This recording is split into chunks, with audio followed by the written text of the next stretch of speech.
y eso es lo que hemos hecho a través de nuestros informes anuales, como también de informes específicos a partir de cada misión que vamos. Además tenemos también, aunque limitadas, atribuciones legales y en función de eso presentamos un recurso de amparo por 3 niños y una niña que fueron afectados en las afueras del hospital de Collipulli por perdigones de carabineros.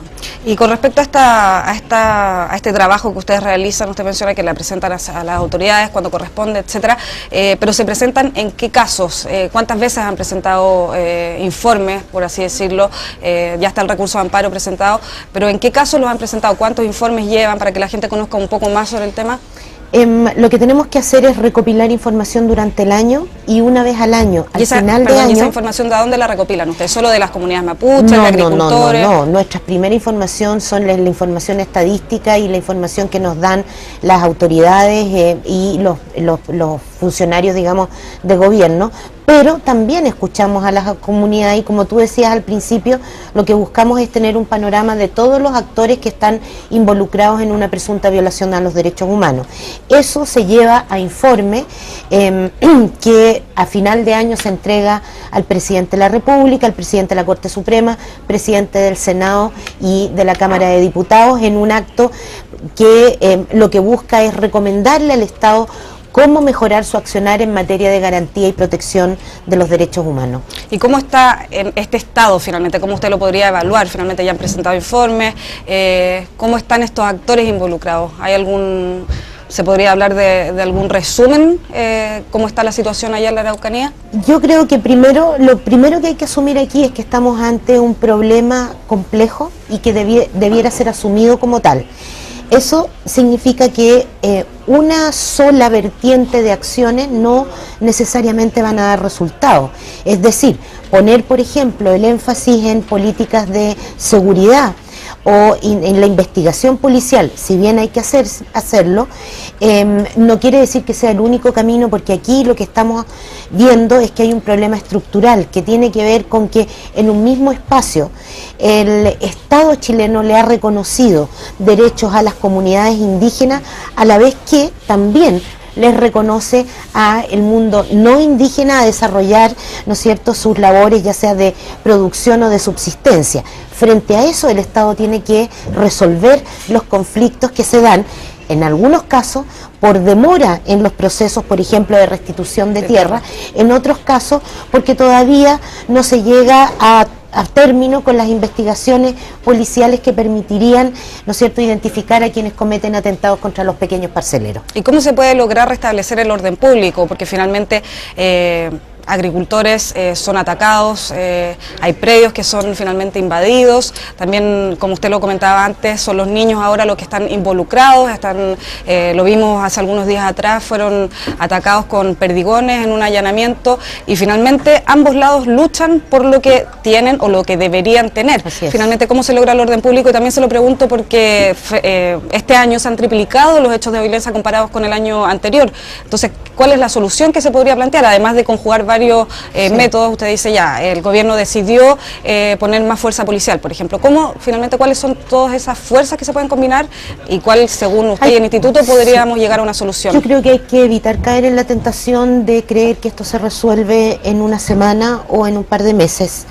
Creo que además, para avanzar en esto, hay que retomar la idea, digamos, de un diálogo regional con todos los actores, y cuando digo todos los actores, incluye también a las comunidades indígenas, que no pueden ser homogeneizadas como si todas fueran iguales. Por lo tanto, creo que eso es un elemento central para caminar hacia la solución. Luego, evidentemente, que la identificación de las personas que cometen los atentados en la región y que hacen que sectores de la población vivan atemorizados también es una forma de resolver la situación, siempre y cuando el actuar de la fuerza pública se haga dentro del mandato legal, es decir, con pleno respeto a los derechos de las personas, y que justamente lo que vimos que no sucedió respecto de los niños que fueron objeto de perdigones por parte de carabineros. El obispo de Temuco afirmó que no son los mapuches los que están detrás de este conflicto. ¿Qué opinión le merece estas declaraciones? ¿Está de acuerdo, no está de acuerdo? ¿Quiénes son finalmente, según el instituto, los que están detrás del conflicto? es que no sé si hay alguien detrás del conflicto, lo que sí creo es que hay muchos actores involucrados en este conflicto. No es un conflicto mapuche, este es un conflicto del Estado de Chile con el pueblo mapuche, o del pueblo mapuche con el Estado de Chile. Por lo tanto, tenemos problemas obviamente con los procesos de restitución de tierra, en un proceso que ha sido legitimado por el Estado, donde existe además una ley que permite la restitución o el reclamo de tierras, territorios y recursos naturales. Tenemos también compromisos internacionales que tienen que ver con la posibilidad de que las comunidades indígenas participen de los procesos de toma de decisión que los va a afectar.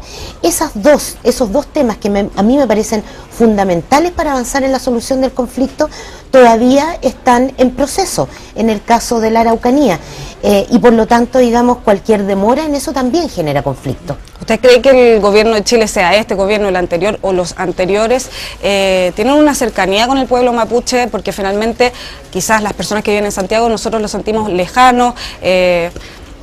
¿Qué pasa en ese tema? ¿Nosotros nos reconocemos como tal o finalmente los vemos como algo aparte de nosotros ya santiaguinos, por así decirlo, de nosotros chilenos y no mapuches? Yo creo que usted ha dado en el clavo. Al final, los gobiernos, históricamente, y yo por eso hablo del Estado de Chile, tenemos un problema con los pueblos indígenas, con el pueblo mapuche en particular, porque finalmente no lo reconocemos como un válido otro, que por lo tanto tiene una tradición, un uso de ciertas prácticas, que tiene una tradición, tiene costumbres, tiene una forma de mirar el mundo, y el Estado chileno lo que ha hecho históricamente es establecer políticas unilaterales en vez de llegar a acuerdo, ¿no es cierto?, para lograr impulsar políticas que resuelvan este problema. Bueno, yo también les quiero recordar que estamos en vivo, que ustedes pueden mandar sus comentarios en la caja que se despliega abajo de este video, y por lo tanto vamos a leer algunos de los comentarios que nos ha llegado, de las preguntas que ustedes le pueden mandar a Lorena. Acá hay un usuario que dice, José Cornejo Núñez, pregunta, ¿intervendrá en los casos de agresión y maltrato de obra a carabineros provocado por manifestantes? Es que ahí yo creo que qué bueno la pregunta. Lo que no se entiende todavía en el país, yo creo que tiene que ver con la falta de cultura en materia de derechos humanos, es que el instituto interviene cuando hay violación a los derechos humanos. Y hay violación a los derechos humanos cuando el Estado, a través de sus agentes o poderes, afecta a particulares. Cuando los conflictos son entre particulares, puede ser un delito, y entonces eso se resuelve en los tribunales y a través de la investigación policial. En este caso, lo que él pregunta se resuelve a través de los juzgados y los tribunales de justicia. Acá hay un tema bien grave que ha salido a la luz pública con estas imágenes que hemos podido ver, que todos los chilenos, por cierto, han podido ver, de estos niños que fueron, no sé si la palabra adecuada es atacados, pero finalmente les llegaron estos perdigones durante un allanamiento por parte de carabineros. Finalmente acá la UNICEF ha alzado la voz, ha estado en contra de esto, afirmó, por cierto, también que las familias mapuches, las comunidades mapuches no estaban usando a estos niños, como el gobierno lo decía, como escudos humanos, y ustedes también, sí, con este recurso de amparo a los que se acogieron, han manifestado su postura contraria. Sin embargo, sí, no hemos escuchado mucho al Sename.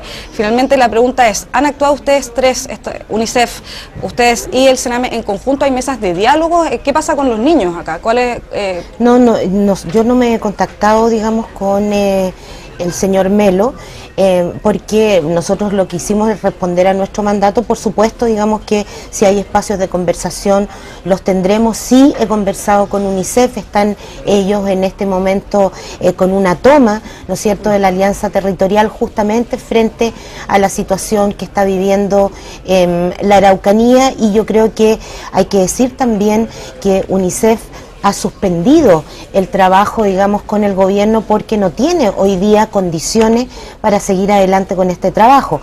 Lo que quiero decir con esto es que es suficientemente grave lo que está pasando en la Araucanía, y está afectando evidentemente a los pequeños parceleros, pero también a las comunidades mapuche y a los niños y niñas, que es la principal preocupación de UNICEF, y que en este caso en el instituto presentó este recurso de amparo, porque hay que decirlo también, aquí se dice muy fácilmente, se dicen cosas como que se utilizan los niños como escudos humanos. Eso a mí me extraña de personas que debieran conocer la cultura mapuche, donde sabemos que las madres mapuche andan con sus cabros, digamos, para todos lados. Entonces la verdad es que me parece casi una expresión discriminatoria de justamente los usos y tradiciones que tienen las comunidades, en este caso mapuche. ¿Y qué es lo que se puede lograr para explicarle a la gente que nos está mirando con este recurso de amparo? Finalmente los niños ya fueron curados, por así decirlo de alguna manera, pero ¿qué se logra con esto? Yo creo que dos cosas. Uno, creo que de acogerse hay un señal del Poder Judicial respecto del Poder Ejecutivo diciéndole, mire, cuidado, cumpla su mandato, pero cúmplalo garantizando los derechos humanos y en particular los derechos de los niños y de las niñas, que deben estar especialmente resguardados por el Estado. Pero acá finalmente, si el Sename no se pronuncia, dependiendo ellos del Ministerio de Justicia y por lo tanto del Estado, si en el fondo el Estado es el que no los protege, hay una contradicción. Bueno, ahí tendrá que ver el señor Melo, pregúntele usted cómo va a proteger a los niños y las niñas. A nosotros lo que nos preocupa en este caso es que no haya violencia policial, aun cuando entendemos que Carabineros puede, no en este caso, tener órdenes judiciales que cumplir, pero no da lo mismo cómo las cumple. Y por lo tanto, ese cómo las cumple tiene que ser de acuerdo a y en plena coherencia con las garantías fundamentales. Y eso es justamente lo que tiene que custodiar el instituto. Hoy día finalmente entonces, según lo que usted afirma, ¿no hay un protocolo para estas intervenciones, para estos allanamientos por parte de Carabineros? Lo hay, pero es muy genérico y requiere de mayor pertinencia cultural, es decir, tomar mucho más en cuenta los elementos culturales presentes en las comunidades para evitar justamente el tipo de situaciones que hemos estado viendo en el último tiempo, por ejemplo, en la comunidad Huente-Huincul Mapu, donde también presentamos un recurso con la Defensoría Penal Pública que fue acogido en la Corte de Apelaciones y en la Corte Suprema. Por lo tanto, allí el Poder Judicial constata que hubo uso de violencia innecesaria. Bueno, vamos a seguir leyendo los comentarios que nos llegan a través de nuestro Facebook. El nombre es Pinguerita Astudillo. Ella, más bien que una pregunta, hace un comentario. Dice, ustedes, habla de ellos, son imparciales y solo ven un punto de vista. ¿Qué le parece a usted esta opinión? ¿Qué le respondería usted a Pinguerita Astudillo? Le respondería a Pinguerita lo mismo que le decía antes. Yo creo que primero, y ese es un rol del instituto que a lo mejor no hemos hecho bien, hay que informarse respecto de qué son los derechos, porque no todo derecho afectado necesariamente es una violación a los derechos humanos. Cuando hablamos de violación a los derechos humanos, lo que estamos diciendo es que el Estado es responsable a través de sus agentes.